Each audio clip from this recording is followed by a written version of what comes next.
All right. Welcome to Blade and Broom, everyone. I am, as always, your favorite witchy aunt, Laurelei, and I am joined here today by Jasmyne Ambrosia. Thank you so much for joining me, Jasmyne. Thank you Uh, for having me here. for those of you who might not know, and you must be living under a rock if you don't know, Jasmyne is a dedicated and passionate witch, occult educator, and author of Ambrosia's Book of Witch Flight, Ambrosia's Book of Spirits, and Ambrosia's Book of Otherworldly Sorcery. She serves as the High Priestess of the Solar Court Coven, which is based in Indianapolis, also known as the Circle City and the Crossroads of America. Jasmyne is a nymph blood daughter of the white goddess and unholy consort to the red god. She is a third degree student of the RTA, which is the Red Thread Academy, and a seeker on the crooked path. Jasmyne teaches a variety of classes, both in person and online, as well as offering witchy mentoring via her Patreon. You can contact her via Instagram at Jasmyne_Ambrosia, and I'll make sure that we display that here. When not teaching, Ambrosia creates occult content focused on American folkloric witchcraft and the left hand path for her YouTube channel and her Patreon. In addition to her teaching and content creation, in her spare time, she enjoys thrifting, peculiar oddities, watching horror movies, and studying folklore. She collects weird bits and bobs and is a lover of the profane.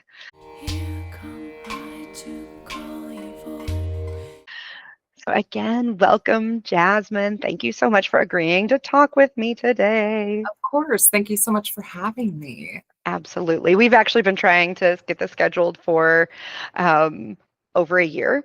So the date that I have on my notes for this is September 4th of Yeah. 2024. Yeah. A little bit And ago. Just a it's been little a bit. minute. It's been a minute. Yeah. And you've had, I think your second book was getting ready to come out then. And now all three books are out, and you've Yeah. undoubtedly been chewed on by more spirits and are having more. I'm guessing there's more in the works, right? Oh, yeah. Always. They do that. Once they get a hold of you, they're like, we have more work for you. Mhm. Um, okay, so um, I've got a few questions.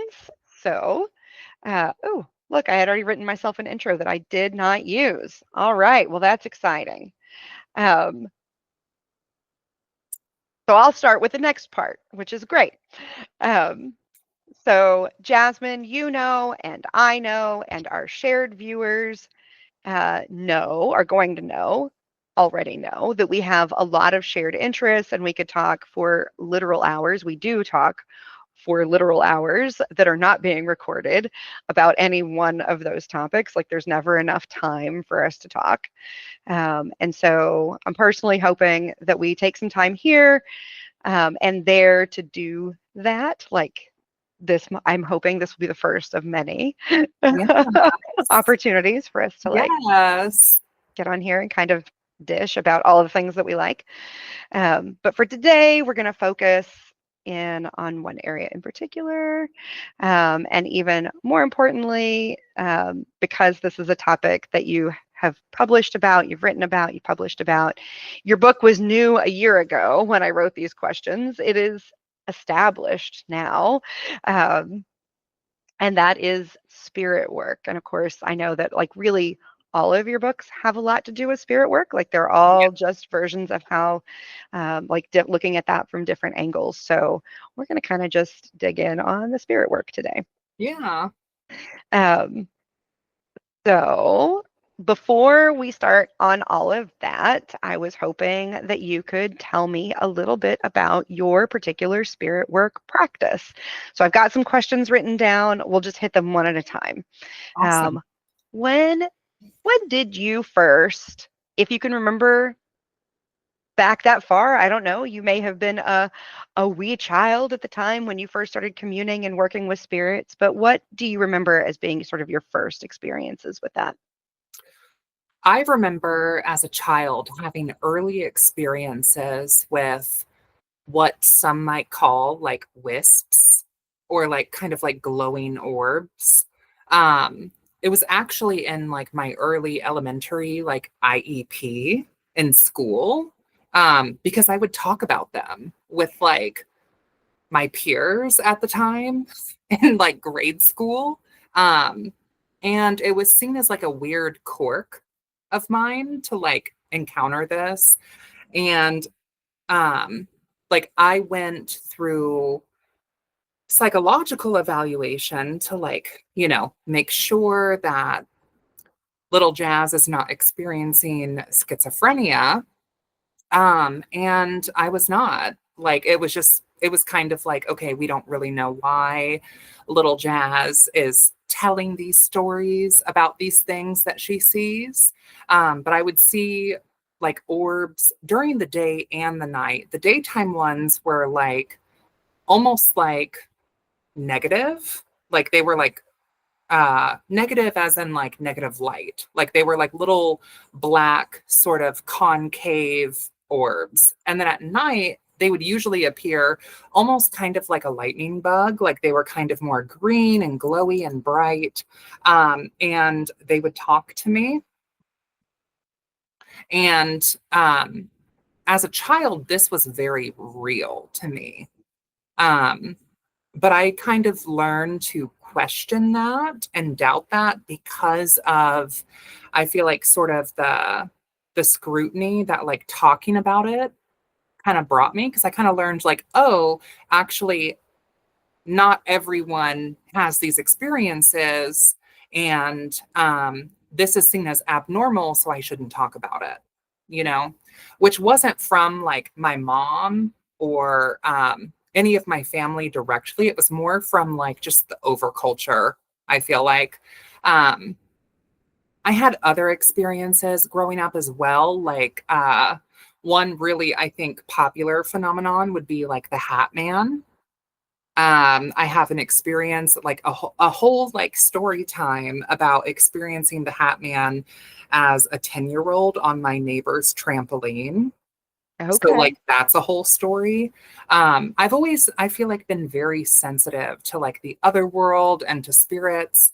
And part of that I think is because I am neurospicy. So like my brain works differently. But I also think like as a queer person, I kind of exist in a liminality inherently. And I've been that way or this way since I was a child.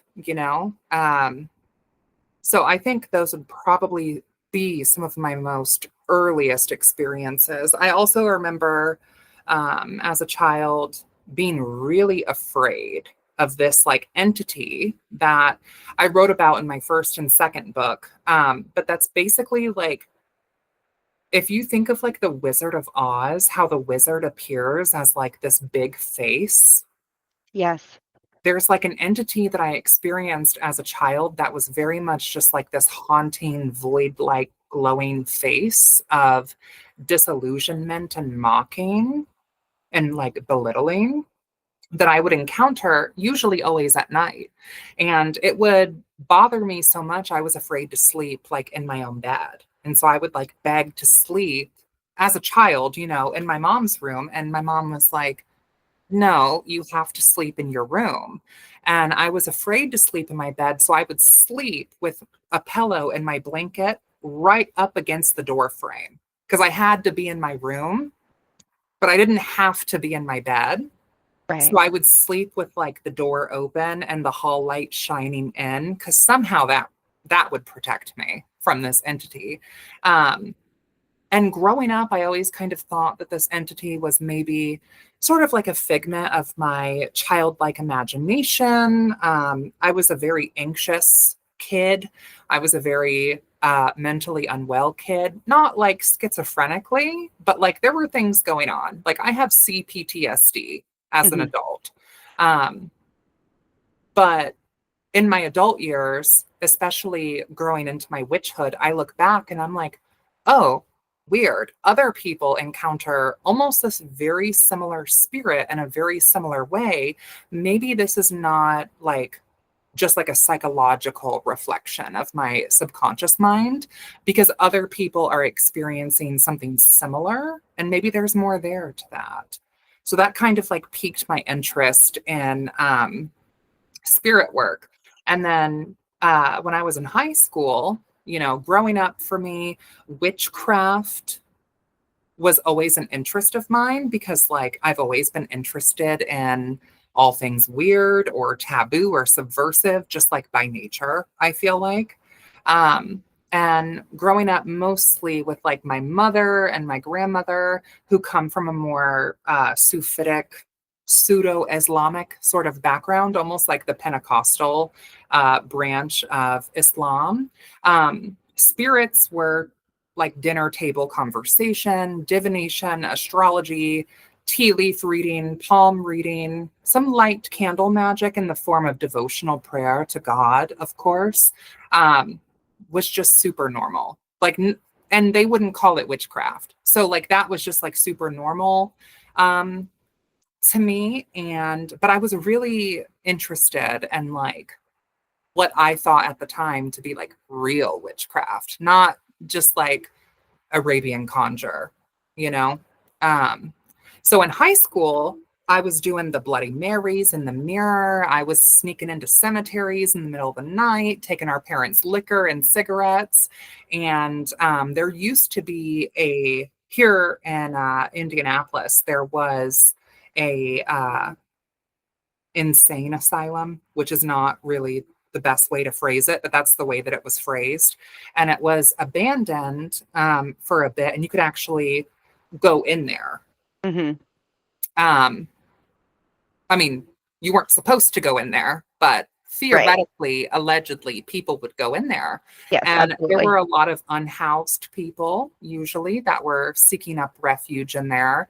But I allegedly have memories of my friends and I going in there trying to summon the restless dead, trying to get like a demon to come out. And like, we were just like little badass kids in high school trying to figure out and fuck around. And a lot of those experiences like didn't really equate to a whole lot. So then I kind of felt like, wait, maybe none of this is real. Like, we've done everything that we're not supposed to do and nothing happened. So maybe it's not real at all. So then like in high school, I kind of like stepped away from everything spiritual. And I was like, oh, like, none of this means anything. None of this is real. And a lot of the superstition I feel like I grew up on was just like my mother's side of the family, weird sort of quirks, And then I got into like my early 20s and I was working at a metaphysical store that I will not name. And I really wanted to like be a reader there because I've always really been interested in divination and like the art of a seer. My very first card deck I ever owned, aside from just like regular playing cards, because like that's very much how my mother would have read cards, was regular playing cards. Was actually a tarot deck from Hot Topic that I begged my mom for. I still have it. So anyway, always been interested in that. Thought that that's something I wanted to do and pursue. I was working at a hair salon, but also working part-time at a metaphysical store.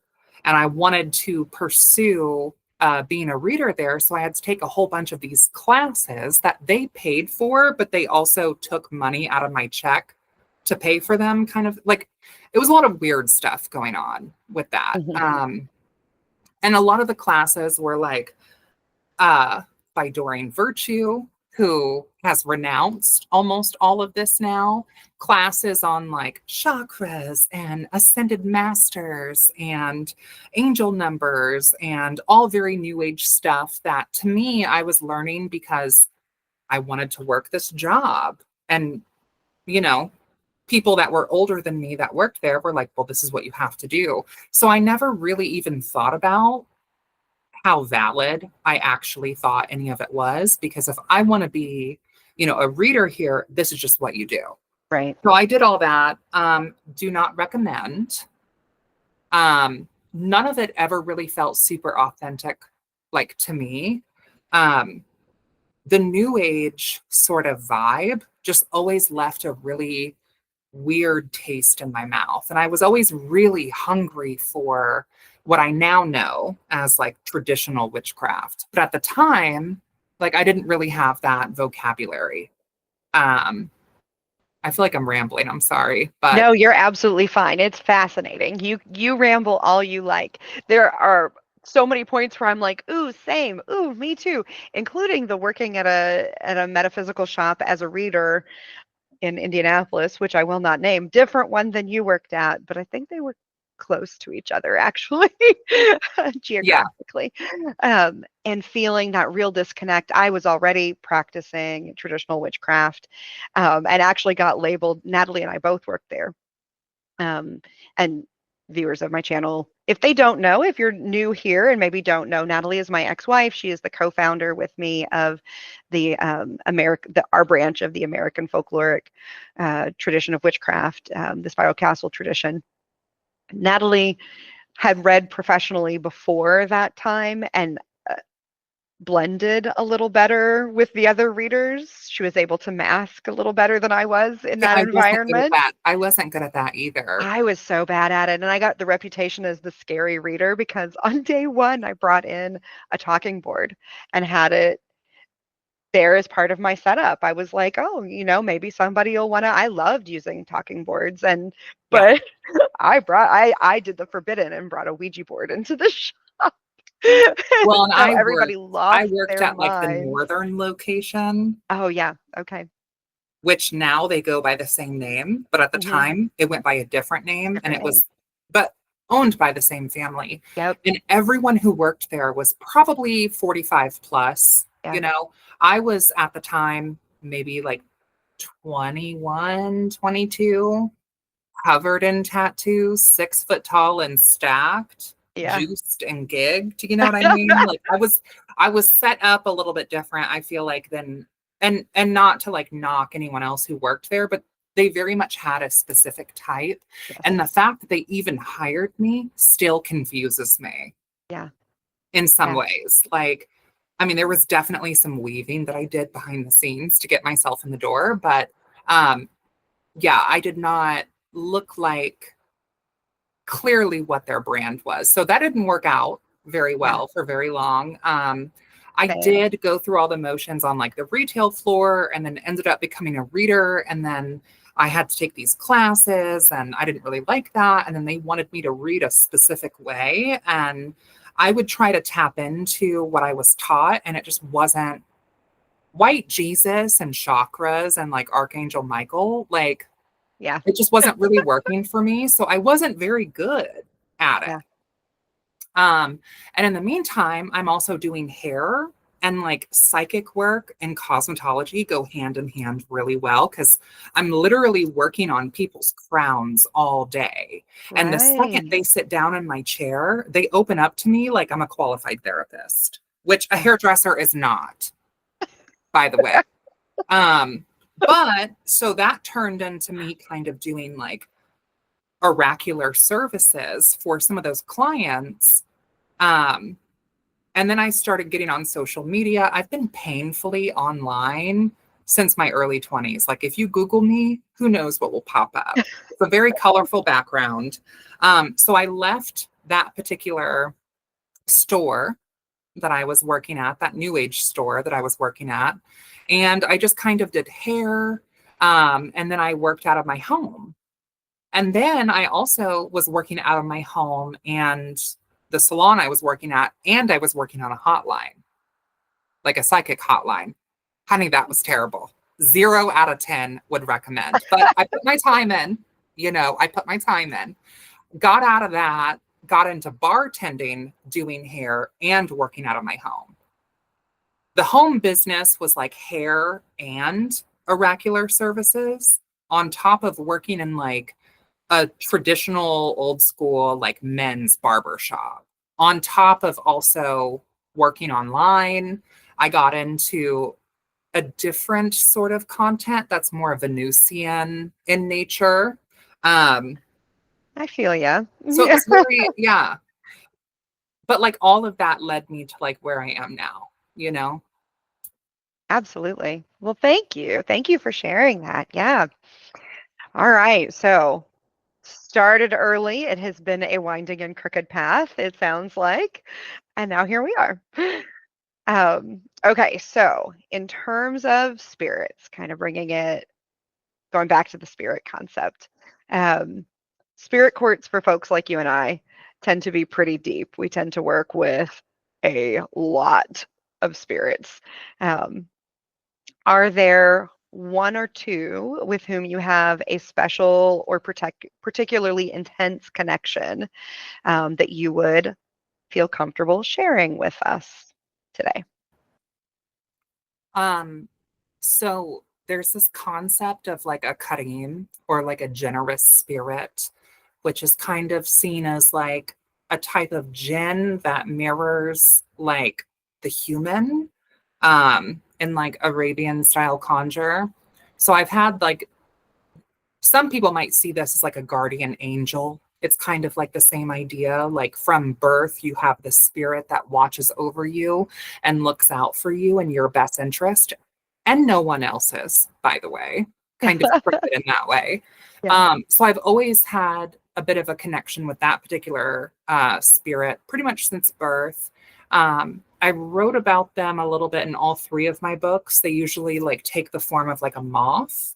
Um, and also being a student of the RTA and pursuing American traditional folkloric witchcraft, I feel like we have, you know, our God friends that have very much become part of my spirit court.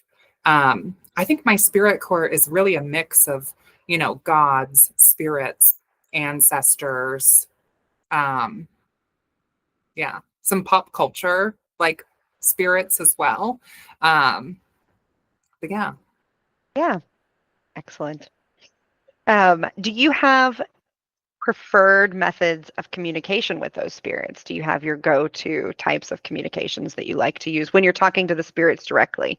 Like not channeling messages for other people, but when you want to talk to them, what kinds of methods do you use? I mean, I think seething is really powerful. Trance work in general is really powerful. There's a type of dance called czar dance, which is a possessory like dance involving the hair. So it's kind of very similar to belly dance. I don't know if you're familiar with czar or not. Um, it's very similar to belly dance, but it's literally like a hair dance. Um, Not by the name, but I think I know what you're talking about. Like I don't know that name It's for, kind of almost like how like some of the Pentecostals catch like the Holy Ghost. yeah. Um, and like by whipping your hair Yeah. around in like a trance, Hmm. it also kind of like alters your mind chemistry into like an altered state. So like I think that's really powerful when the time calls for it. Water for me is really powerful. Like something as simple as taking a ritual bath with like the right music playing and candles and incense and dim lights and salts and oils and petals in the water. Um, I find that I'm able to really connect that way. And then, of course, like standard divination, like bones and cards and pendulums, as far as receiving messages, but also flight too, whether it be in dreams, like it's not necessarily intentional, your spirit just takes flight, or more triggered flight, where you intentionally lay yourself down to travel the other world, is a really good way for me to also receive those messages. And this is a good point, a good time to point out that you have literally written a book about your process Yeah, and about your experience of witch flight. That was actually the first book that you wrote. Am I getting that right? That was yep, the first one? Yeah. yep, Yeah. yeah. So So Ambrosia's Book of Witch Flight. yes, that was the Yeah. first book that I wrote. Yeah. So, you know, being a student in the Red Thread Academy in year two, we take a specialty. Is it okay if I talk about some of that? Absolutely. Okay. Um, in year two, we take a specialty, and like I am insufferably a Libra. And so I have all these choices of like, ooh, I want to do that, or oh, I want to do that. I wanted to do them all, but I was trying to like narrow it down to pick one. So I figured taking votary, as long as I was doing the work in the name of the god friend that I was devoted to, I could kind of do a little bit of the bard or the warden or the conjurer. Because I was really drawn to like the conjurer work and the spirit work aspect, but like votary also just felt more natural to me. So in my year two, per some of my work in year one, coming into like more of the white goddess and Goda, um, and being like an avid devotee of the Gospels of Aradia, I kind of thought, well, maybe I could put forth an effort into spirit work through being an Aradian disciple. And then in our coven at Samhain, we pull a working familiar for like the coming witches year. And my working familiar basically put on me that, oh, we're going to work together to put out this book on witch flight from like a trad witch perspective that will be a book of like UPG. And I was like, honey, you have the wrong witch. I had never written a book before. Like, I'm not that girl. And she was like, no, we're going to do it. And I was like, oh, okay. Oh, okay. And like she had her end of the bargain and I had mine. So it was kind of a pact in that way. So, there weren't, and there still really aren't a lot of books about witch flight from like a trad witch perspective. If you want to look at books on like shamanic journeying or astral travel, you'll find plenty of those, but you won't really find people telling you their actual experiences. You'll find some books with general advice on how to get over like aphantasia or how to visualize, but like I wasn't really writing my book for that audience. And so my first book, Ambrosia's Book of Witch Flight, I also want to say, I kind of pulled some inspiration from King Solomon and like that whole gnosis, as that's, I'm not saying that King Solomon is an ancestor of mine, but the Bashadi is like an ancestral land of my people on my mother's side and those sacred cedar woods. And so the Testament of Solomon and the Lesser and Greater Keys have also really always fascinated me. So I kind of pulled a page out of his work, if you will, where my witch flight book is basically like my testament, where it's like, hey, this is witch flight. Here's my experiences. Here's some tools and recipes that helped me along the way.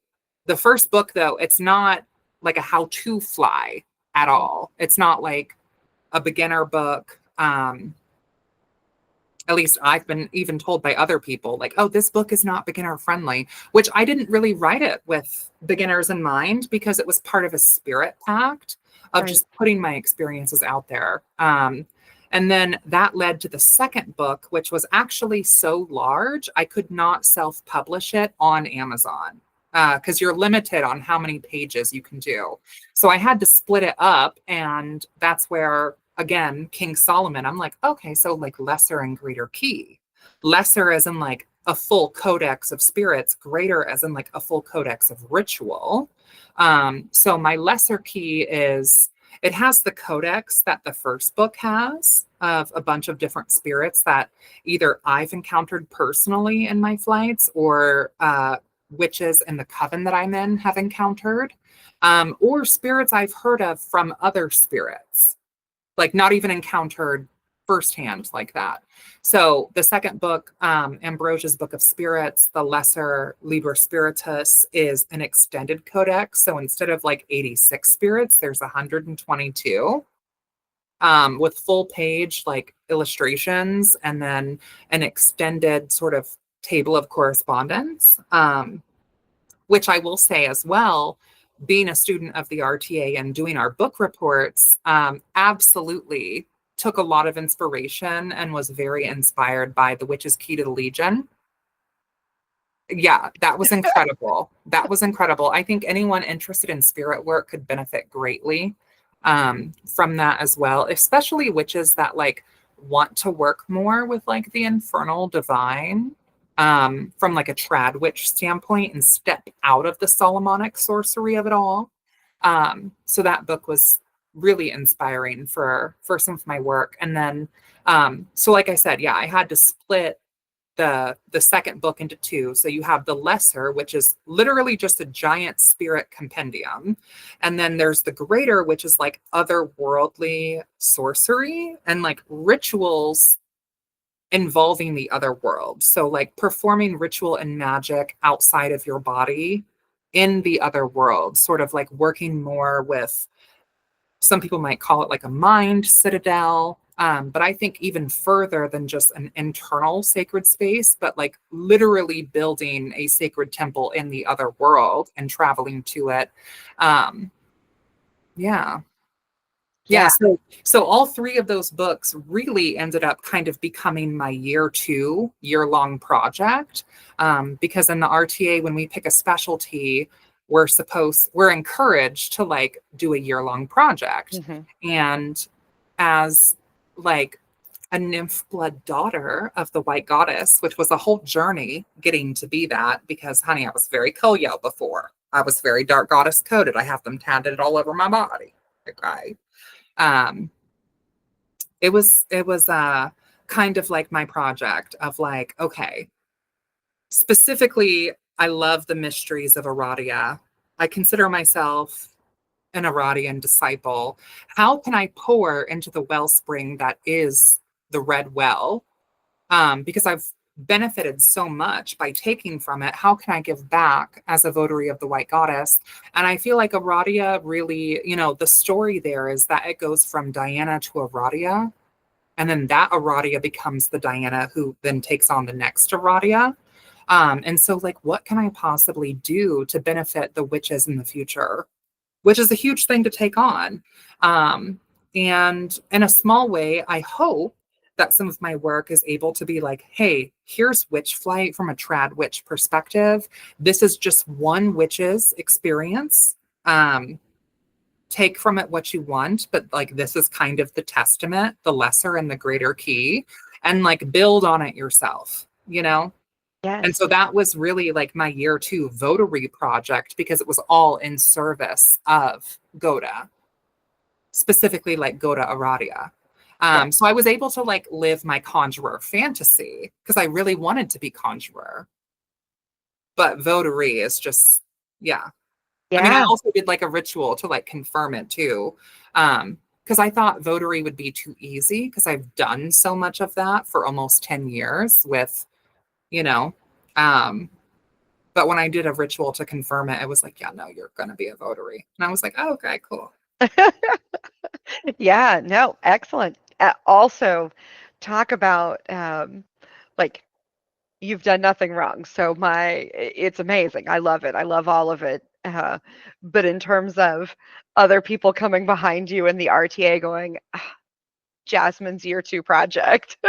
How are we ever going to live up to that?" Setting that bar really high.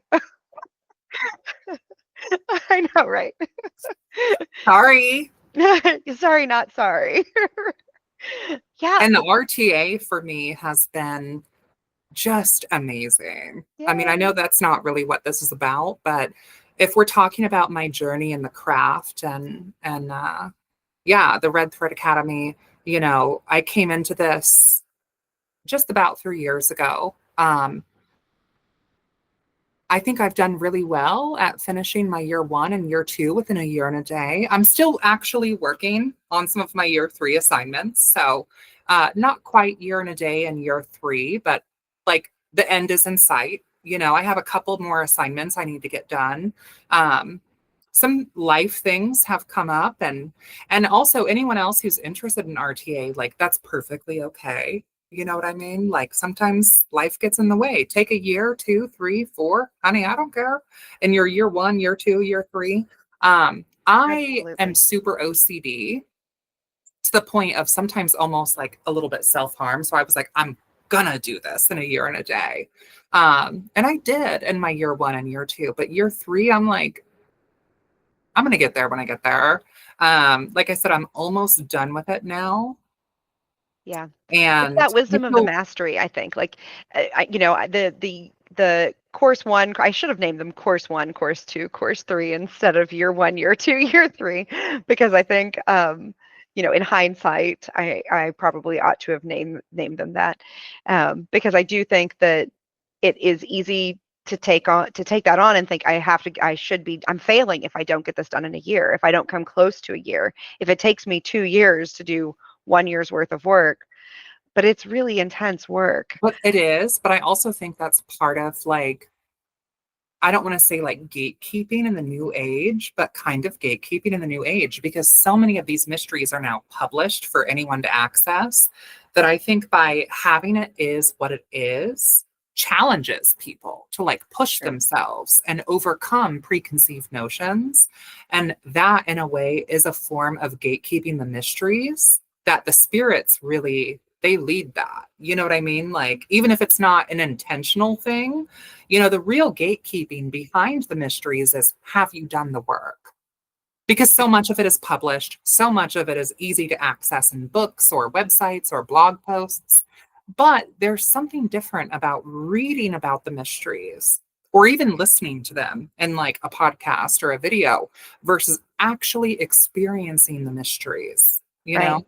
Right. Actually doing the work, actually putting in, and not just taking the time to make the things, and I've talked a lot at different times about putting the craft into your craft, like actually doing the hands-on bits that are part Yeah. of the witchcrafting, but also just treading that mill again and again and again. I mean, there's a reason why we call it treading the mill. And for us within this tradition, we recognize, it's one of the things that we sort of recognize a little differently. I think it exists in other traditions, but we give it name, we give it voice. That our year wheel and our compass, that Mhm. cosmology of our compass and the year wheel overlap. They're the same thing. We're using the same structure to define them and to talk about them. And so we recognize sacred space and sacred time as being the same thing. Well, you really only get to experience them deeply and really get to know what spirits and what citadels, what fortresses, what entities, what gates, what castles are in what places, what those vessels look like, what the road looks like to get there, if you're walking it year after year after year, month after month after month in your workings. And if you're not doing the workings, you're not doing the work. And it is a really hard reality, and one that I can't change for a person. And it was really very validating for me because, like, I say that I formally started practicing witchcraft like probably around 21, 20 ish. I was interested like in high school. But if I'm being real, like what I was doing in high school was more like experimentation. So I would say formally practicing witchcraft as Oh, in really. hold on. Something is happening with my headset and I don't know what. Okay, nope, hold on. Ooh, the spirits are playing with me. What was that about? Help. Help me, please. If you followed this channel or my other work for any length of time, you might have noticed that I have a lot of irons in the fire. Like always, I write, film, and edit all of the videos for this channel. I've written, edited, and self-published over a dozen books already and have so many more in the works. I've started hand drawing and producing coloring pages and activity books recently. I co-own a camping-based event space and am currently the primary organizer for an annual camping festival, a couple of annual retreats, and an online conference. I produce PDF printables like grimoire pages. I'm a frequent presenter at online and in-person events, and I have a pretty deep catalog of digital and print-based courses and webinars, including the Asteria Mystery School, the Dovecote Seminary, and the Red Thread Academy. I offer services like ritual workings, mentoring, and readings. I run a small publishing house where I'm currently the primary editor, layout designer, and interior graphics and cover artist, all on top of running a well respected and growing disability services agency where I am the founder and executive director. Oh, and I'm going back to school next year to start on two master's degrees. I mean, not at the same time, of course. That would be ridiculous. Oh, that's crazy. It's too much. I'm officially crazy. The truth is, I have content and ideas that are just pouring out of my brain all the time. But like Velma Kelly said, I simply cannot do it alone. My husband and I have got an amazing team in place for two of the events, the event venue and the disability services agency. But everything else is kind of mostly just me right now, and I need help. What I'm looking for are folks with skills and experience in things like video and print editing, graphic design, web design and maintenance, book formatting, translation services, and marketing who are passionate about one or more of the things that I'm also passionate about. And in case you don't know, that's folkloric and traditional witchcraft, Aphrodite, sacred sexuality, spirit work, and demonology, goddess spirituality, Northern European shamanism, and raising little witches and heathens. The pay is terrible right now. So I want and need folks who are mission focused more than money focused, much like me. But I also know that money flows where my energy goes. That's been proven to me time and again. And I like sharing both. So if you are open to starting on a volunteer basis with a commission or royalty structure in place for future earnings, there is potential for financial reward and compensation. We just don't start with it, in addition to the other benefits that you would have. And those other benefits include contributing meaningfully to the resources that are available to our shared spiritual community, building a portfolio of work that you can leverage for career growth or other ventures, free access to books, classes, and events, random gifts and accolades from me, acknowledgement in the videos, books, and event programs that you helped. Yeah. So my mic died, and then a flood happened. I have no idea where I was. And acknowledgement in the videos, books, and event programs that you helped to work on. And if you're into it, talking to me on a regular basis about our shared interests. So to start a conversation with me about joining my production team, if you are interested, please fill out the form at laureleiblack.com/contact and click the collaboration option. Be sure to tell me how you'd like to help and drop links in the message box to some of your samples of your work, if you've got them. And then, friends, be a little bit patient with my reply. I'm clearly overworked and overwhelmed, so answering emails is rough sometimes. Hey, wanna be my virtual personal assistant? I could use one of those for sure. All right, okay, that's all. Go on, get back in there to the video. I made it just for you after all. No, they were wreaking havoc with my keyboard, and it took because there's a volume control on my keyboard, like there's a little roller bar that you can mess with. Um, it wasn't touched, it wasn't being pressed, nothing like that was happening. And I kept trying to use the on-screen control and the control on my headset, and it wasn't doing anything. I muted it, and it like took it off mute and Honey. ran it up to 100, and I'm like, oh. Yeah, I don't know where we were. I don't remember either. That's all right. We'll pick up from we were saying something profound, and then the spirit I was wanted going to to talk interject. about, I think I was going to talk about like my experience with witchcraft formally prior to the RTA. Yes, Can I talk about that? absolutely. So prior to the RTA, like I said, I was kind of formally practicing witchcraft since like my early 20s. And I was interested in witchery in high school, but I consider that more of like my fuck around and find out days. Mhm. I think that people that consider themselves practicing witchcraft like since childhood, I kind of am like, okay, what's Yeah, that really mean? I You mean, know?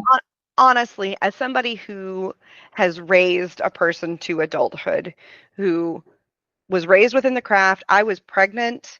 I was pregnant with her when I initiated into the tradition where I took my initiations. When I dedicated, I was pregnant with her. She was about 6 months old when I took my first degree initiation. She was there on site in a different building. Like we did it up at campground, not campground, but mountain cabins in near the Los Angeles area, and so she was being taken care of by her other parent. But I'm just saying, as somebody who has like literally my first ritual that I ever led, she was in one of those baby carriers on my front, right? Like sleeping, and then when I'm invoking, she's like startling awake. She was Right. there. And Her she first she very much grew up in that, but very even much grew up in it, still, like, but there were times where she had very little interest in it, yeah. and she Well, came and back to I it. think But there's a difference. I mean, you can't even drink alcohol until you're 21 in this right, country, but we'll give you a gun at 18 and send you overseas, you know? right, So thinking of that in terms of witchcraft, I mean, how serious are people really in right. their childhood, their Your teenage childhood, yeah. years? I mean, even the early 20s. So, like my experience coming into traditional witchcraft, it was always a draw for me. I didn't even always know like the words.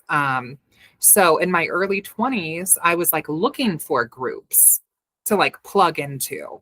Unfortunately, a lot of the groups that I could find were not groups that, one, would really welcome someone like me for different reasons. Some of that I think is like, I don't know, some homophobia, some transphobia, but also some of it I think is like classism.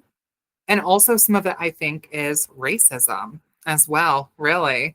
Um, so a lot of the local groups at the time that I could find that were really loud and out there were not groups that I felt welcomed at. So I've always been, and I think this is very Libra of me, but I've always been the kind of person that like if you see a need, fill a need, you know?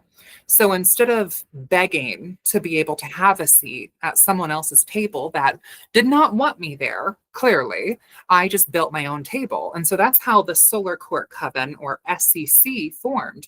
We were all at the time barely old enough to drink alcohol. Like we were a bunch of renegade, misfit, social rejects, queer kids that got together and were like, oh, let's do the wheel, Hmm. you know? Um, oh, and I will say, I was in a coven prior to that.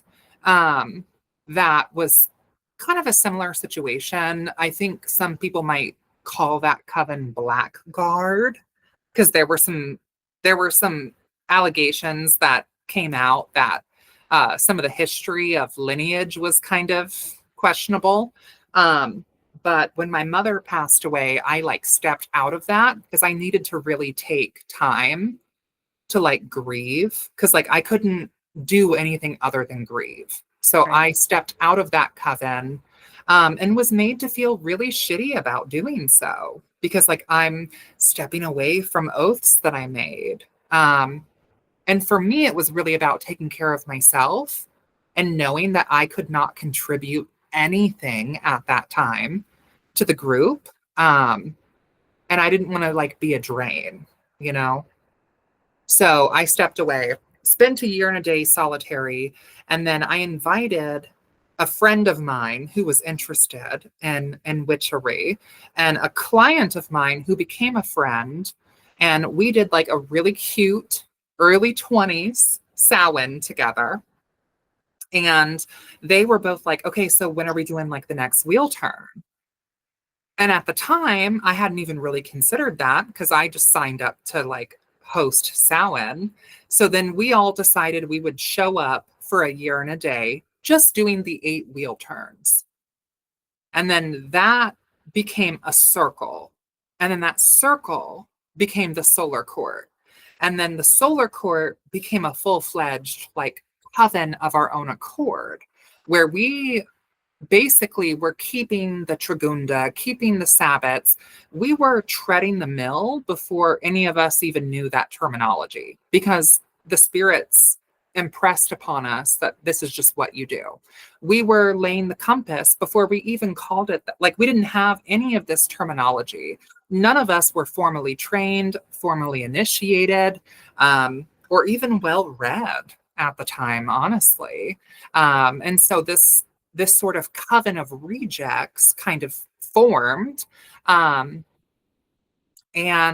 yeah, so that's how SCC came about. So moving into RTA, it was kind of like a shift in my worldview, because I had always done everything on my own and I've always had to.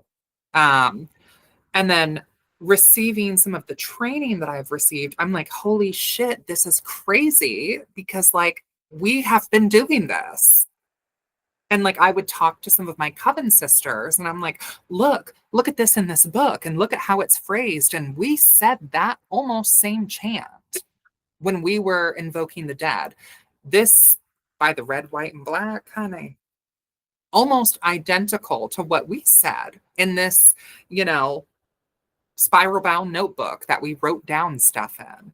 And so it was really affirming. And it also, like, it brought so much structure, I think, into my craft, but also like into my life. Like, I think that I'm a completely different woman now than I was 3 years ago in so many different ways. And I do, like, not to sound like I'm on a soapbox, but I really do think that when you do the work and you work the work works you. Absolutely. And I found a lot of the work in the RTA to be completely revolutionary, like, for my life. Really. Like, it pushed me to be a better witch, but also to just like be a better woman. You know what I mean? To know myself better, to know my craft better, and to really stand on business and be with the shit. Like, not just talk about it, but like, where's the Google document for that?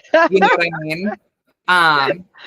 So, and then since then, like we kind of talked about earlier, I'm wrapping up my year 3, and I'm very happy and excited about it. And yeah. That is exciting. I have, well, yeah, I did not necessarily, I mean, I want to be clear with the audience watching this that I did not invite Jasmine here to just say how amazing the Red Thread Academy is. That was all spontaneous, heartfelt from Jasmine. Yeah. No, just and- like talking about my journey and my experience with the, and like the RTA plays a part in that. Yeah. Well, and it's like, touching back to something you said a little while ago in terms of your own writing, thinking about, how do I pour back into that red well? How do I give back? How do I pay it forward to witches that are going to come after me? And that was very much the impetus for me writing those books. Was I want to put something in writing for the witches of my own tradition, if nothing else. And while I'm at it, I might as well make that available to people who could be witches of my tradition, right? To people who I might not ever meet in person because they live at such a distance from me. The way that traditions and covens and practices have traditionally worked within the craft has been, you have to know me. You have to have met me and have picked up on the fact that I'm a witch, and a witch that it has something that you want to learn, Right. and so, and those magical things do happen. I mean, that does happen. I know it's happened for you. It's happened for me. Those of us that are working with people in person, we have had that happen. It's not like it's impossible, but Well, and that's another thing that I think is really nice about the RTA is like you don't have to have access to a coven yeah, to pursue the wider mysteries of the tradition.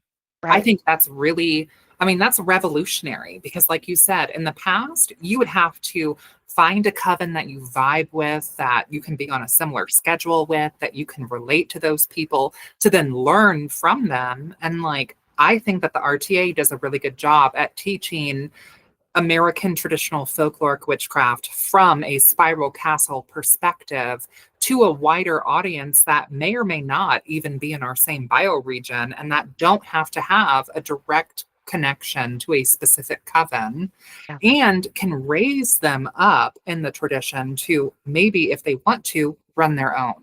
That's exactly. really cool. And there's not really any other traditions that I know of that are doing something similar. Yeah, I don't really know of any either right now. I could see other people going, "That's not a bad idea," and sort of going with it from there. But yeah, you don't really hear about that right now. And I also think you said it very well. It's something that I've said in the same or similar terms elsewhere, that it's not in the past. It's been humans that have gatekept a lot of the mysteries. Um, but the spirits do a fine job of it on their own, and we ourselves do a fine job of it on our own, because really, as an individual, you can gatekeep yourself by not doing the work, by not actually stepping into it and trying to discover what this means. Yeah. If you just look at something and say, "Oh, I get that," and then walk away from it, guess what? You've kept yourself from entering the gate that leads to the garden of gnosis, or whatever might be beyond those gates. You've shut yourself out of it by assuming that you already know what lies beyond those doors. So And I I figured that I putting think it in print wasn't doing anything to keep no. people And I think that in or out. It I was think just, that there's gatekeeping that goes on even like from the publisher side, like naming year 1, 2, and 3, I think was a form of gatekeeping actually from the spirits. I think you're right. Like there's even mysteries that even in my own work that I published that now I look back later on and I'm like, oh, I could have done it like this. And I think about it and I'm like, well, the spirits led me to do it like that for a reason. True. Um, so yeah. And also it was so lovely having you at our Sabbath. That was so fun. I It know was like wonderful. you said, you weren't there in teacher mode, and I respect that. But I've been facilitating 4 out of 8 open Sabbaths for guests to come to for almost a decade now. Crazy. And so I feel pretty confident in my ability to like facilitate group space. But it was different having you there as someone who, I've read a lot of your work. I'm, finishing my 3rd year in the RTA. It felt very much like, oh, I hope she's proud of me. I Um, was, yeah, I mean, not to sound like, I always feel like it runs the risk of sounding patronizing to say that I'm proud of somebody. But just it's like, I have like very sort of big sisterly vibes where it comes to, just watching your growth and watching, I don't really see myself, I don't always see myself. I recognize that I'm a teacher. I recognize that I'm a teacher in this tradition. I recognize that I literally wrote the books. I get that. But But we're kind of sisterly too, because like I sisters, feel yeah. like our relationship has also changed over the years. Yes, yeah, yeah, And I think that also kind of like plays into like the whole conversation around like mentorship yeah, and the program. yeah, Because like our relationship just kind of like developed organically. yes. Um, and like for me, you feel like big Big sisterly sister, to me. yeah. Yeah. Yeah, Yeah. yeah. And so just in terms of that, like, ooh, look at my little sister just totally rocking this thing out, It was Yeah, it was awesome. super It was cool. wonderful. It was I will say it was surreal to me because there are, the solar court has been doing things its own way for a very long, like longer than the RTA had published materials. So, Mhm. you guys were doing things your own way before you ever came into contact with our materials.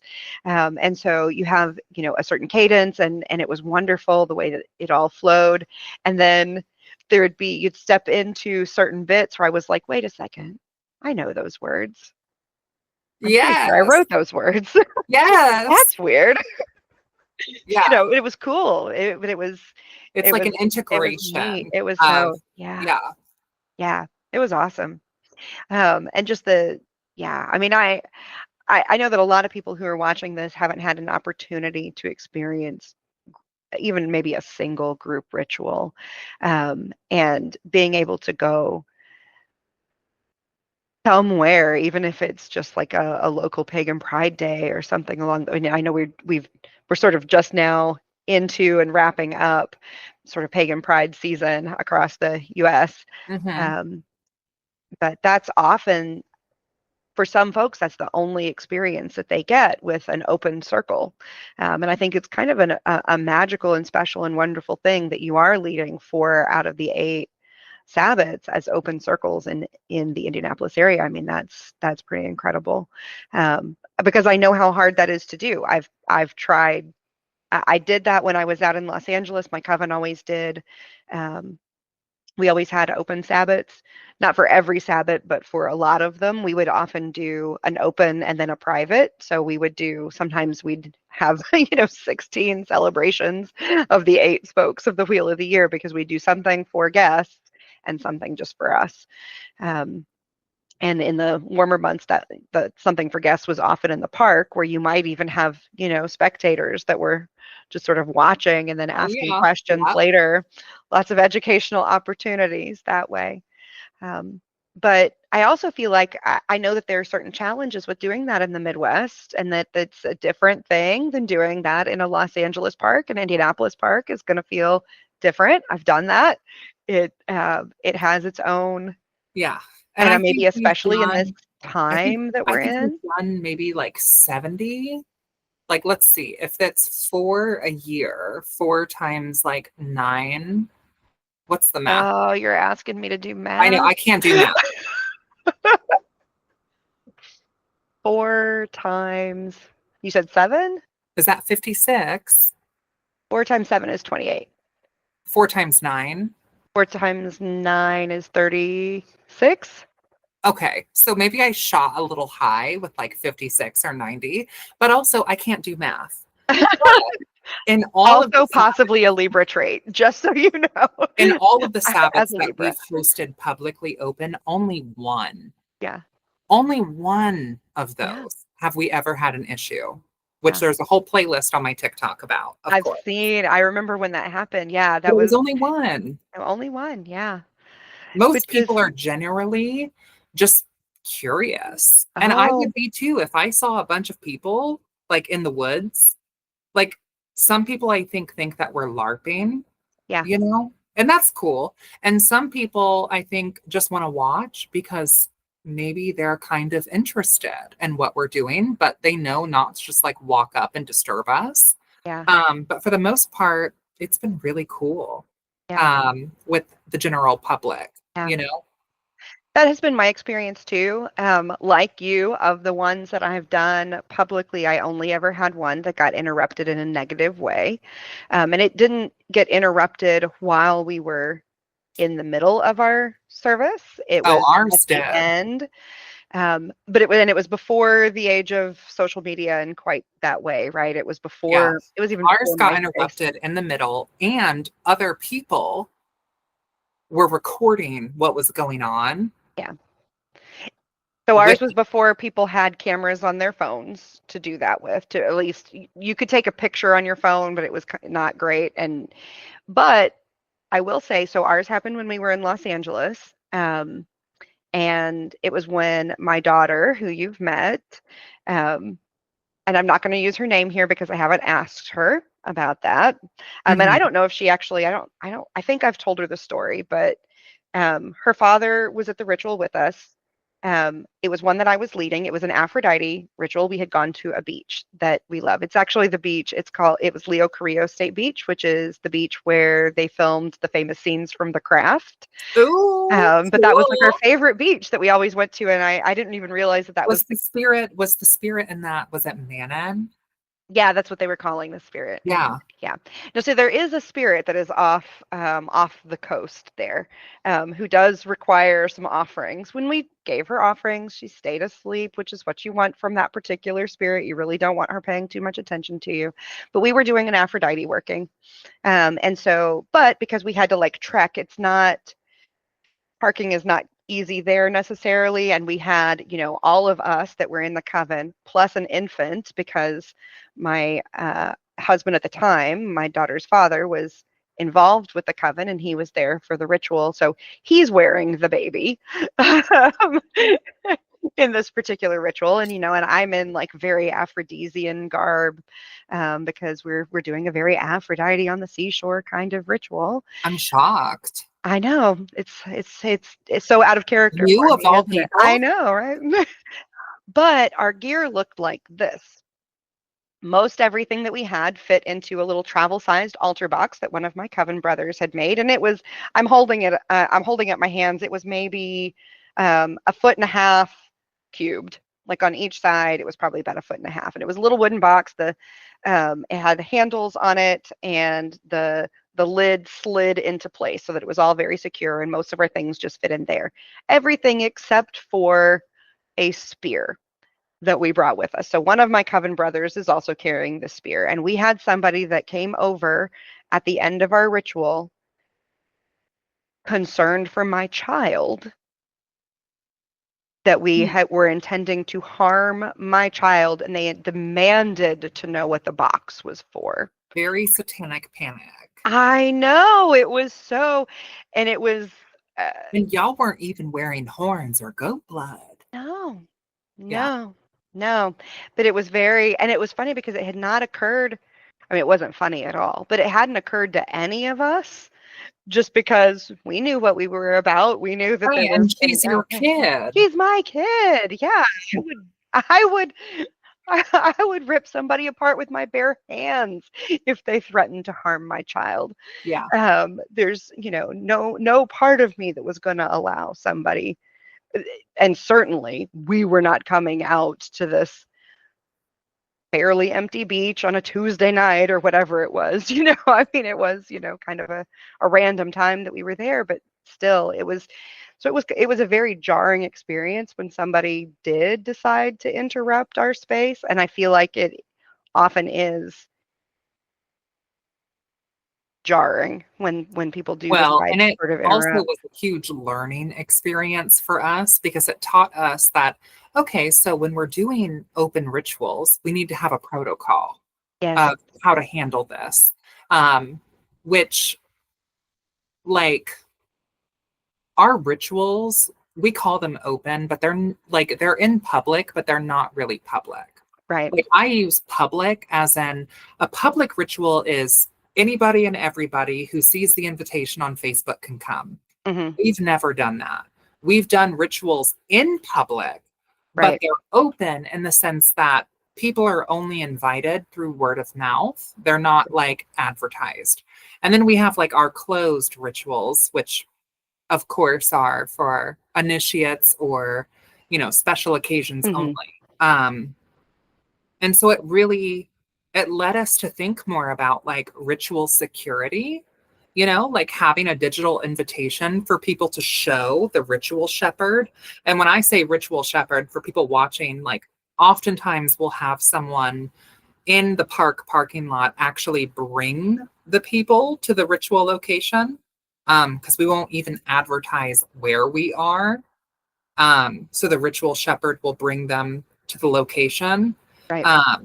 And then also having like a designated warden or sentinel, to, hey, if these people are coming up and trying to like disturb ritual, your job is to distract and de-escalate the situation. We had a similar person. We would always have a similar person in our ritual. So there was One of my coven brothers, actually the one with the spear, had the spear because that was his job in that ritual. Of course. So we would refer to that person, at the time we referred to that tradition, I should say, referred to that person as the woman in black, the man in black, the person in black. And they were sort of a liminal person. They would be on the outer edge of our space, kind of half in, half out, ready to be able to respond to threats, seen and unseen. So it was, I loved I love the idea of having the ritual shepherd, sort of the person that's there to say, It's just like a okay, good safety it procedure. is a good safety procedure. Yeah. Yeah. And I think it Which would be interesting. when you came to our Sabbath, the circumstances were a little bit different due to the weather, Yeah. but Yeah. it worked out. Yeah, it did. It did. Um, oh yeah. Yeah. I could go on a whole tangent about that. However, I'm going to I point know out we'll that just have to do a part two. I know Done. we're going to have to do a part two because we've gotten not very far at all I into the questions know. that I was going to ask, which is fine because we've covered lots of interesting ground. We'll have to Um, do a part two or part three. absolutely. And then we'll just have more topics that we want to talk Yeah. about off of Because those. like we could just record and talk We sometime could. Yeah. for Well, we've sure. done a very typical, I mean, just I Very feel like we've Libra, very neurodivergent, very queer, yeah. very touch of the tismy. And it's a very like Laurelei and Jasmine experience right now. Like this is how if we decide that we're gonna have just like a little video session between the two of us and we're gonna This talk is how about a we talk, thing, this is how literally. it goes. Yeah, we're like, okay, it's gonna be quick, just like 15 minutes to half an hour. And I just have this one question, and then an 3 hours hour later. and 45 minutes later. Yeah. What was the question again? And then we actually ask the question, and then we ignore the question and we talk about 5 other things first. And I love it. And I I wouldn't love do it it too. any other way. Yeah, no, it's good. It's good. Yeah, it is. It's very, very neurodivergent, very queer, very witchy, very like all the blend of all the things that very Libra, very white goddess. Yes. So it works. It works for me. I like it. I'm gonna pick one more question, just sort of Okay. from the list. Um, Okay. So I had at the very end of the list of questions that I had sent you ahead of all of this, there are 3 questions that I like to ask every guest on the channel. I So know I'm gonna you too. yeah. So I'm gonna ask them. Um, so you're gonna get 3 more questions. What is the absolute worst piece of craft advice that you've ever received? That's so hard to like limit it to just one Just because I one. feel like I've gotten so many I get pieces it. of bad advice. I guess the first one that comes to my mind is intention is everything. Okay, and then so as the follow-up to that, what advice would you give in place of this little rubbish chunk? No, it's not. Let me say like, okay, intention is everything sounds really nice. It really does. Um, and I think there's a lot of, conversations around like classism and like having things accessible and affordable, especially amongst like tradcraft, where we have these different robes and tools and things like that. Intention is everything, I think, is really harmful because that's a lie. That's like not true. Um, I could fully intend to not hurt your feelings by what I say. Your feelings could still be hurt. Your feelings are valid. My intention was never to hurt you, but your feelings were still hurt. And I think that that theory applies to magic really well. And oftentimes, I think it kind of coincides with, white nationalism, really, and a sort of apathetic, apolitical behavior. Because why should we care about things happening in the wider world or to people that don't directly affect us, because like our witchcraft is not political. And that's not my intention. I think intention is everything is a very misguided attempt at trying to be accessible, but I think it's really cloaking something much more harmful. Does that make sense? It does make sense to me. Yeah, it does make sense to me. Absolutely. And I've written about this before in different places as well, and in regards to some different things. In fact, there's a divination system that I created on behalf of Aphrodite because she told me to. You know, like they do sometimes. They just grab you and say, "You're going to do this now." And there were sort of some verses that went with the different layouts and the different shell patterns as far as whether they were open or closed. And one of the lines in one of those verses had to do with, and I'm gonna butcher it because I don't have it as well memorized as I did when I first when I first wrote it, but basically that it doesn't, what you think and feel matters. It's not like it doesn't matter. Your intention matters, but ultimately what you say and do It's the work. matter more. It's the Yeah. work. And Yeah. also think of it like this. I can light a green candle all day, every day to get a better job. But if I'm not applying to better, higher paying jobs in the mundane and the physical, that green candle can only do so much, babes. Or even more so, if you're not improving your skills, if you're not out there networking, if you're Right. not like Clock it. really doing, yeah. Yeah. So I think intention is everything is probably one of the worst, because that was really popular, I think. I mean, it still is to an extent, but it was really like the catchphrase of like 2016, 17, 18, like work your witchcraft however you want. There's no rules. Intention is everything. And like, I do still agree with that in theory, but there's a problem when it's applied to actual practice, because it really exposes the falsehood that intention is not fucking everything in just about every situation that you can imagine. Right. Even just like social interactions as two Libras, okay? You can say something a certain type of way and it can rub someone wrong. Right. And your intention was not to like rub them wrong, but they were rubbed wrong. Right. Like I still might have to go say I'm sorry. Right. You know. And it's not the appropriate response is not, well, I didn't mean to. Well, that wasn't my intention. That wasn't my Shut up. intention. Yeah. Okay, but where's the apology? Yeah. So I guess my advice would be intention is not everything. And like, this is really probably controversial considering we're in the United States in 2025, but maybe have a critical thought. Maybe think for yourself, maybe form your own opinions. And maybe actually like research, read a Might book. be asking too much of people, Jasmine. That is too far. How dare you? Maybe read a little, just a little. No, not reading. Sorry. Says the former English teacher who has a literal bobblehead of Shakespeare. Yeah. Yeah. Maybe read. Maybe read a little. Speaking of reading, question number 2. What book would you recommend to folks who are interested in similar forms of the craft as you? So I have a video on my channel of like my top 10 favorite books for people interested in tradcraft.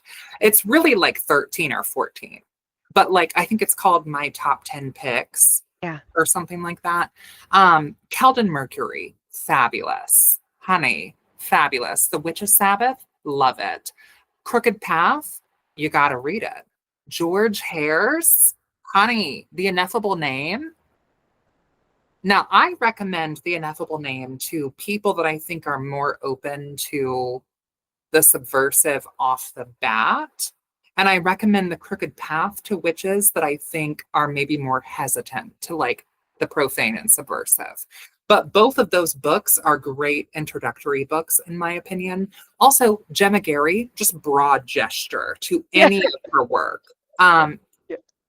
Roger J. Horn, broad gesture to any of their work.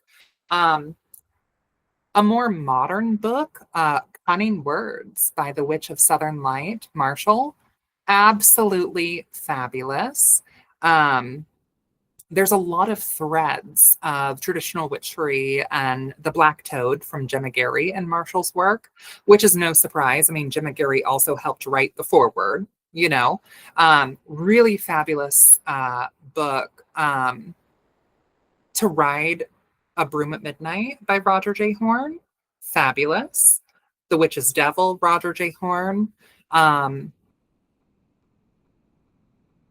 A Devil's Dozen, is that what it's called, by Gemma Gary? Fabulous. Kobe Michaels, The Poison Path, fabulous. But also, like, okay, so those are, like, I think books that most people would think of. I'm going to take it a step further and say, put down the esoteric and the witchcraft books entirely. You know, people are always wanting to know, where are the advanced witchcraft books? They're not in the witchcraft section, in my opinion. Put down those books.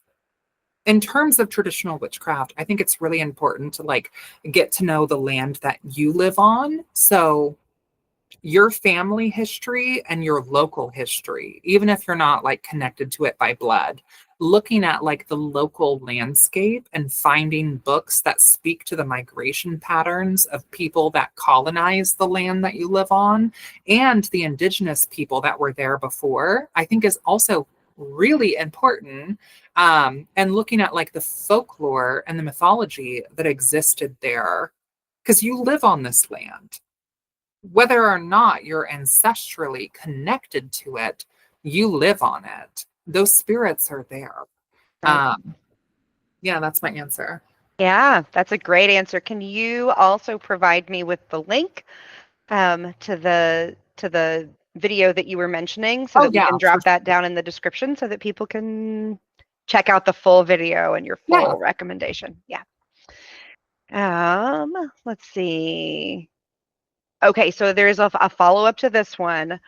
Is there, what book of any genre or topic do you love so much that you recommend it to, like, anybody who stands still long enough? Slewfoot.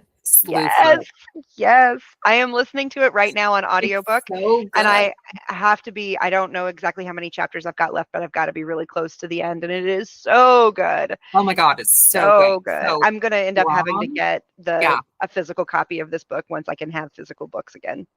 I'm looking, like, on my shelf right now to see if, like, I can find it.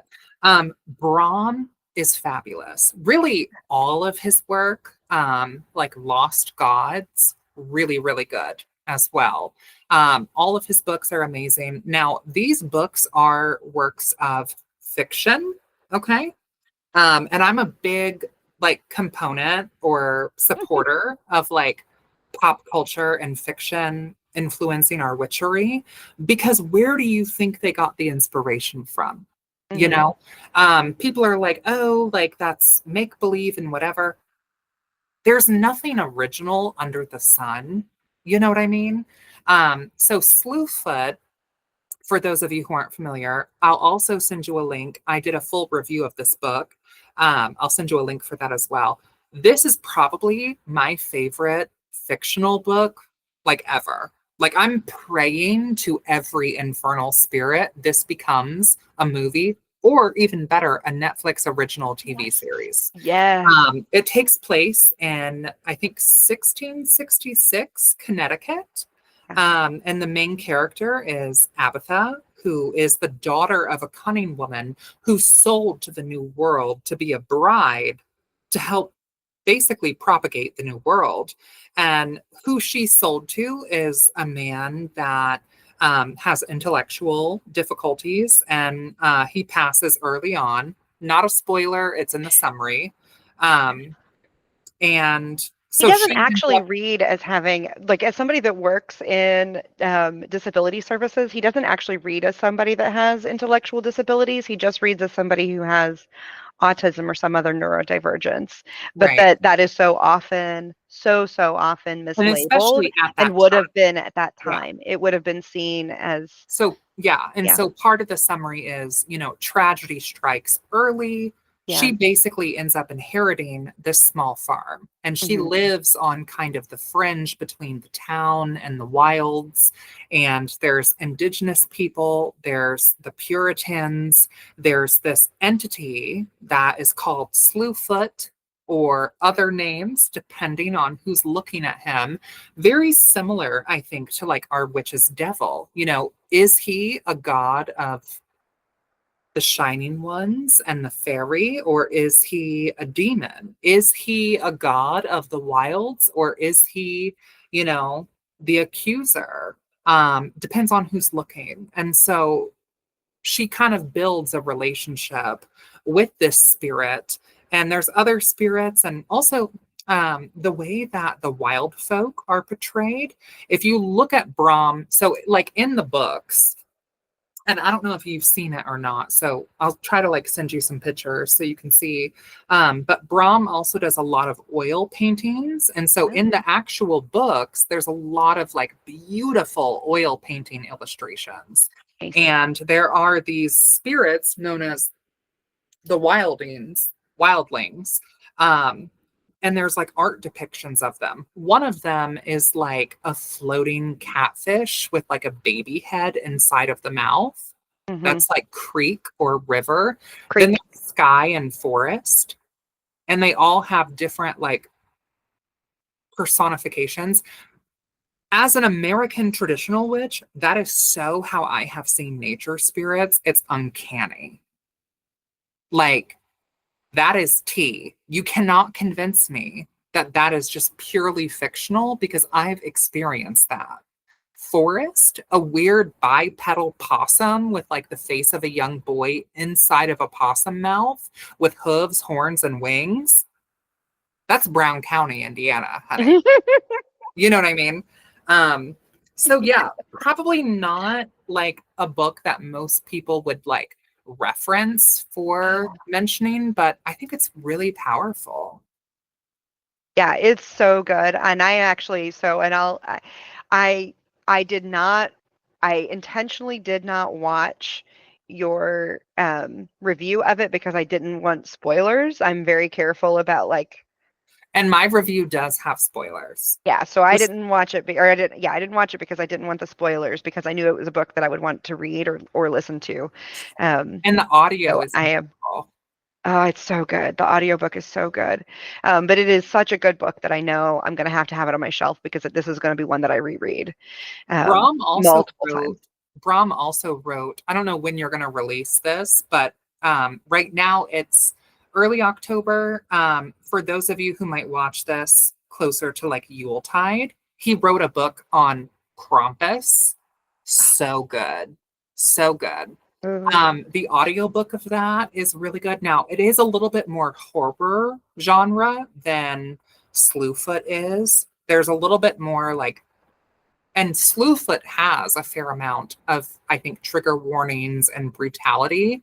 Mhm. But like, I would say Krampus for me was a little bit more intense with like just kids. Like that's I a mean, little that bit. tracks. If you know anything about Krampus, that makes sense. Yeah. But But it's a really good book, I think, to also read around Yuletide, because I feel like so many witches, at least that I know, sometimes have a disconnect with Yuletide. Like there's so much energy put into Samhain and like the spooky season. But honey, Yule is spooky too. Yule is really spooky, Yule has actually. always been spooky. It's one of Yeah, the reasons why they were lighting all those lights. honey. So I would also recommend Krampus and the Yule Lads, because Yeah. it's a delightful winter read. And then also the Lost Gods by Brahm. Really, really good. Very like Peter Pan coded. Okay. Yeah. And then can I recommend one more? Yes. To Call Ye Forth.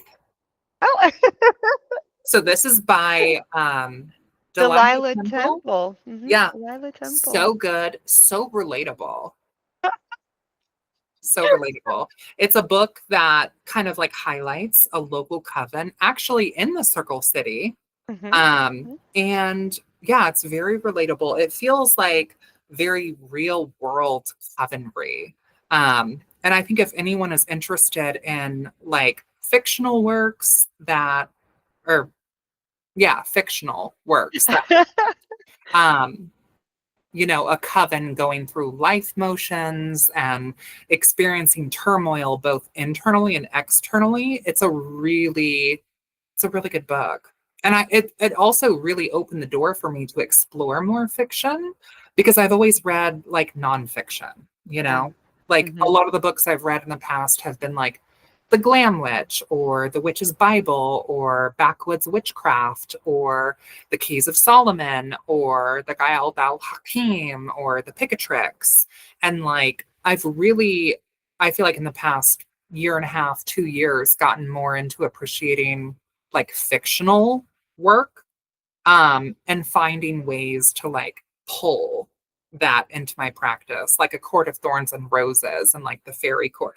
I'm rambling. We're doing the Libra thing. I'm sorry. It's fine. It's absolutely fine. And I'll just, so I've mentioned it before on the channel, but just for anybody that's sort of new to the channel or wouldn't have seen that far back into my back catalog, because it was probably back in the first year of the channel when I mentioned it, I am Delilah Temple. That is just another pen name for myself. So And that's why I got all giggly. Like, I'm hoping that Delilah Temple will yeah, release needs part 2 of yeah, that. she needs to get some thorough like editing done on book 2. Book 2 has been, the rough draft has been written, but it needs I'm some so work. It is excited not ready. It is not ready for public because she consumption as left it us is. on a cliffhanger. I know. She's And I've been such a bitch. dying to She like does get that. back into that world.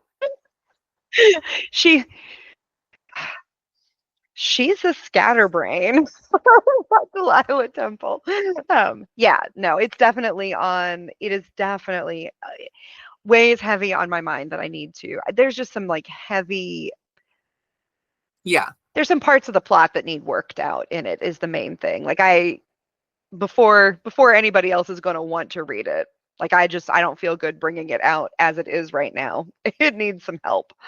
So, it's my first time writing the second book in a series. Everything else that I've written has been a standalone in terms of fiction. So, there's some. I'm probably gonna. I'm that series. I'm thinking about making just into a trilogy instead of, Oh, which also please. takes some like, Yes. because Yeah. initially I had intended for it to be like a long kind of series, where it just kind of keeps going, where it's almost like episodic. But I just don't know that I have the bandwidth to try to keep up with all of the different And for those threads. of you watching this is exactly what we're talking about with how we get into our Libra zone. Yeah, So comment down below and tell us that we need to do like a part 2 or 3 or just like a general kiki together.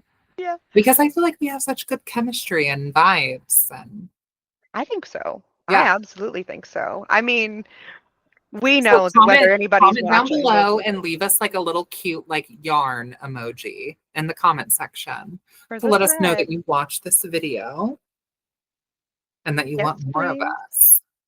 Okay, and last question. We'll go out on this question. Name a YouTube channel, a podcast, event, or a project of somebody else's that you would like to promote or bring awareness to. Taya Kennedy. I would Ah, love for her to come back. Her YouTube channel yes. is amazing. Yes. I miss her so much. Uh, Yes. and like we have a relationship behind the scenes, but she has a lot of really good content, I think, on her channel. And I would like her channel to be seen more. And I think there's a lot of really good information there. It's interesting to see a lot of trad craft witchery from like a Canadian perspective as an American. So I think that's really cool. And I would love for her to come back on YouTube. Maybe she will. I've been talking to her recently, and I'll see if I can, pull some weave on that, if you will. As Libras do, we're very good at, but yeah, check out Taya Kennedy on YouTube. She's fabulous. Yeah, so we'll pop her link down into the description box as well. She's got a really healthy, hearty catalog of videos that folks can check out. That is an excellent recommendation. I second this motion. All right. Well, I'm going to have you give me all of your links for folks to be able to find your stuff. What kind of cool, magical, mystical shit are you getting up to these days that you want people to know about of yours? Well, you can follow me on pretty much all social media as Jasmyne Ambrosia. TikTok, a little bit different. It's 3 obsidian with a 0, not an O, 3 obsidian eyes. If you do follow me on TikTok, expect to see a lot of thirst traps and promotion of other Venezuelan media. So it's a little bit different over there. Honestly, right now, I am at a place where, I'm my grandmother's primary caretaker, and I'm just really trying to enjoy every minute of that, because I know looking back, I won't regret it. So that's kind of like where I'm at, amongst like some other things that are all really good things, but things that I don't really want to talk about on social media. Stepping more into roles in my family unit that are foreign, but really exciting to me.